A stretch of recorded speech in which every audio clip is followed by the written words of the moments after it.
Assalamualaikum and hello YouTube, my name is Nur Muhammad from Anywatch and we are back with another initial review of another Vostok, right? So this one, they call this Vostok Amphibian Classic 720074, and immediately when you see this, it's not your typical amphibia, alright, so because it has this 24-hour dial, right? So which is this is a first time for me. So anyways, this watch is kindly lent in to me by my buddy Mr. Marvin. Thank you very much, Marvin, for supporting the channel by letting me borrow your watches, right? So yeah, let's quickly check the dimension of this particular piece. Of course, that is the box that it came with. I'm not going to be bothered showing you that, but yeah, still, if you guys want to know, that is how it came, right? So this one, the diameter is supposed to be 40, I think, right? So yep, just bang on 40 millimeters there, and a thickness of 15,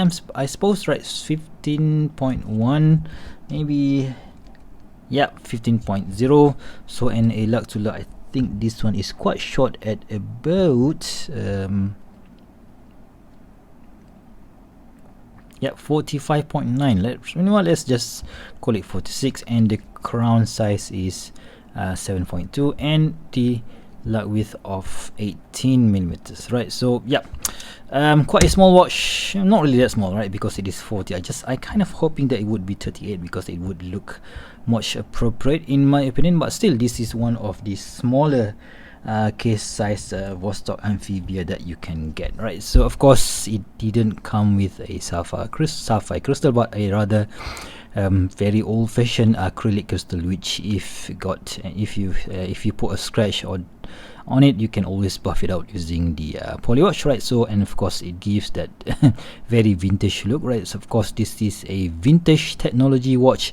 Nothing really new happened ever since they created this particular watch movement, right? So yep, let's just talk a bit about the bezel, right? So I don't think that this is a ceramic bezel insert, because this one is selling for about $121, and I thought that it would be a lot cheaper back then, but of course after COVID and everything, so everything just go up, right? So I will of course search for the real material. So I do think that this is a stainless steel bezel, but it is painted to look like a ceramic bezel insert, and of course there is some printing on it. We're going to be checking the lume later on, but I don't think that this is a full lume bezel. Of course, it only has this what they call this friction bezel, right? So you can turn it and put it everywhere, and yeah, the dial, initially I thought in the pictures it looked white, but in real life it is basically a milky white, and we have all those printed indices.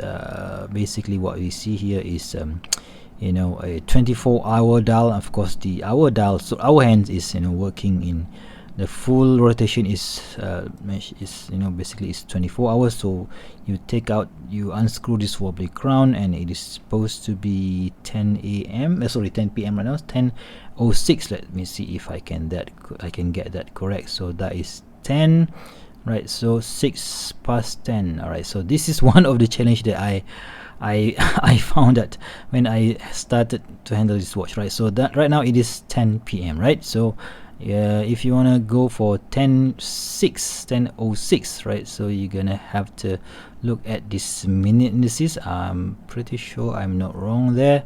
So that is 10:06, but it's already half a minute. Let's just put it there, right? So of course you cannot hack this movement. I don't want to change the date now because it's already PM, right? So it's already in the almost to it's already nighttime, right? So screw back the crown. Of course, you can always hand wind the movement, right? So let's just it's quite tricky to wind this one. Yep, you can hear that, right? You can of course top up the power reserve. I think the movement, how much is it? 18,000 beats per hour. I'm just going to confirm that during the full review, but yeah, still I haven't handled Vostok for quite some time now, right? So anyways, the hands is featuring this matte black. Is it matte black? Let me just zoom in a bit. So matte black hands with the matte black hands on the mini hands as well, and the lollipop second hands, right? So, and of course we have this cross dial style dial here with the Vostok printed on at under the 12 o'clock, and I think that this is meant to it means amphibia, 200 meters of water resistance, and maybe made in Russia. I'm not really sure, guys, so do let me know if I am wrong, right? So the case itself is quite nice, right? So it's quite tall, of course. Fully brushed case, stainless steel, because amphibia always comes with a stainless steel. You can see that unique case shape with the paired with this unique what do you call this, bezel design. So yeah, that's really nice in my opinion. Of course, the Vostok logo is stamped on the crown. Sorry, so at the back we have this. Oh, I just can't read Russian, right? So I think that is amphibia and Vostok 1957. What is that supposed to mean? If you guys know, please do let me know in the comment section below. And I think that is a map of maybe Soviet Union. I'm not really sure. Please, guys, do let me know if you guys know anything about this map here. And of course, it's featuring this unique Vostok caseback design, where we have this ring here to screw the caseback in, so that is why you can get this caseback to be wherever that you want to be. So you're not gonna be having an issue of the caseback going slightly right or slightly left. So you're gonna have it right where you want it to be, right? So that's cool.